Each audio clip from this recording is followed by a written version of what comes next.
Welcome to my channel world news in Tamil. 5 மினிட்ஸில் world news தெரியணும்னா சேனலை சப்ஸ்கிரைப் பண்ணுங்கள், ஷேர் பண்ணுங்கள், லைக் பண்ணுங்கள். வணக்கம். தலைப்புச் செய்திகள். செங்கடலில் சவுதி அரேபிய கப்பல்கள் மீது தாக்குதல். அமெரிக்க ஈரான் மோதல் 12வது இரவாக தொடர்கிறது. கண்ணுக்கு கண் பதிலடி என ஈரான் எச்சரிக்கை. பிரான்சில் 15 வயதிற்கு கீழ் சமூக வலைத்தளங்கள் தடை. எண்ணெய் விலை பேரலுக்கு $100 எட்டியது.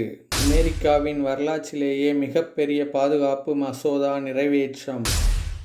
2026 ஃபீல்ட்ஸ் பதக்கங்கள் அறிவிப்பு. சர்வதேச கணித ஒலிம்பியாட்டில் சீனா AI சாதனை.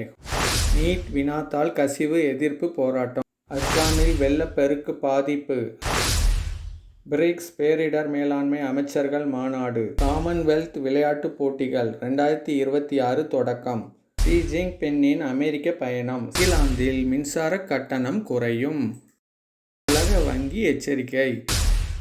இந்தியா ஜிம்பாப்வே முதல் T20 போட்டி. விரிவான செய்திகள். செங்கடலில் சவுதி அரேபிய கப்பல்கள் மீது தாக்குதல். ஏமனின் ஹவுதி கிளர்ச்சியாளர்கள் 2 சவுதி அரேபிய எண்ணெய் டேங்கர் கப்பல்களை தாக்கி பிராந்திய பதற்றத்தை மேலும் அதிகரித்தனர். அமெரிக்க ஈரான் மோதல் 12வது இரவாக தொடர்கிறது. வணிக கப்பல் போக்குவரத்திற்கு அச்சுறுத்தலாக உள்ள இலக்குகளை பலவீனப்படுத்தும் நோக்கில் அமெரிக்க இராணுவம் தொடர்ந்து 12வது இரவாக ஈரான் மீது தாக்குதல்களை நடத்தியது. கண்ணுக்கு கண் பதிலடி என ஈரான் எச்சரிக்கை. ஈரானின் முக்கிய உள்கட்டமைப்புகள் மீது அமெரிக்கா மேலும் தாக்குதல் நடத்தினால் அதற்கு கண்ணுக்கு கண் என்ற வகையில் பதிலடி கொடுக்கப்படும் என ஈரான் எச்சரித்துள்ளது. பிரான்சில் 15 வயதிற்கு கீழ் சமூக வலைத்தளங்கள் தடை.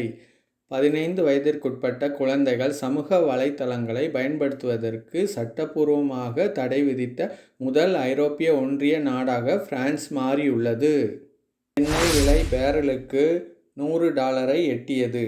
மத்திய கிழக்கில் நிலவும் விநியோக அபாயங்களால் பிரெண்ட் கச்சா எண்ணெய் விலை பேரலுக்கு $100 உயர்ந்து உலக எரிசக்தி சந்தைகளில் அதிர்வை ஏற்படுத்தியது. அமெரிக்காவின் வரலாற்றிலேயே மிகப்பெரிய பாதுகாப்பு மசோதா நிறைவேற்றம். $1.15 டிரில்லியன் மதிப்பிலான சாதனை அளவிலான பாதுகாப்பு மசோதாவை அமெரிக்க பிரதிநிதிகள் சபை நிறைவேற்றியது. 2026 ஃபீல்ட்ஸ் பதக்கங்கள் அறிவிப்பு. கணிதத்திற்கான நோபல் பரிசு என்று அழைக்கப்படும் ஃபீல்ட்ஸ் பதக்கம் 40 வயதிற்குட்பட்ட 4 சிறந்த கணிதவியலாளர்களுக்கு பிலடெல்பியாவில் நடைபெற்ற தொடக்க விழாவில் வழங்கப்பட்டது.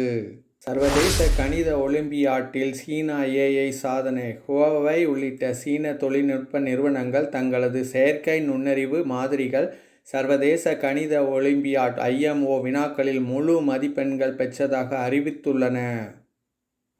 நீட் வினாத்தாள் கசிவு எதிர்ப்பு போராட்டம். நாடு முழுவதும் மாணவர்கள் தொடர்ந்து போராட்டத்தில் ஈடுபட்டுள்ள நிலையில் வினாத்தாள் கசிவு வழக்குகளை விரைவாக விசாரிக்க சிறப்பு விரைவு நீதிமன்றங்கள் அமைக்கப்படும் என பிரதமர் நரேந்திர மோடி அறிவித்தார்.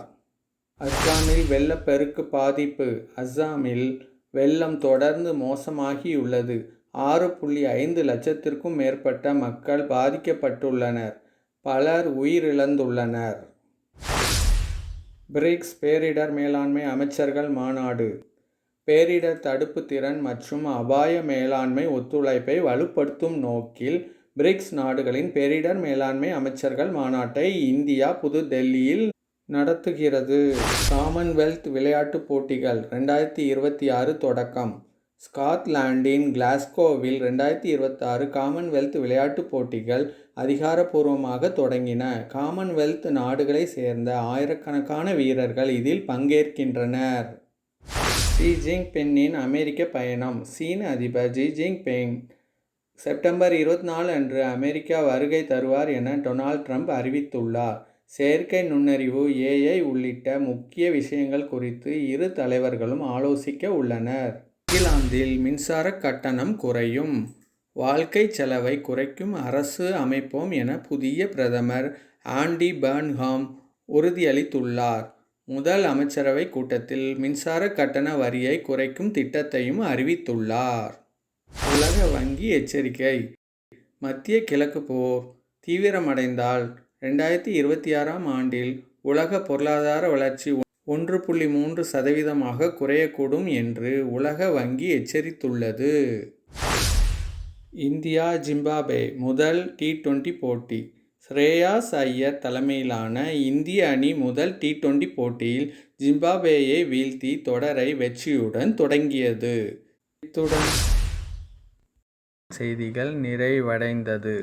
சேனலை சப்ஸ்கிரைப் பண்ணாதவங்க சப்ஸ்கிரைப் பண்ணுங்கள், ஷேர் பண்ணுங்கள், லைக் பண்ணுங்கள், கமெண்ட் பண்ணுங்கள். தேங்க்யூ.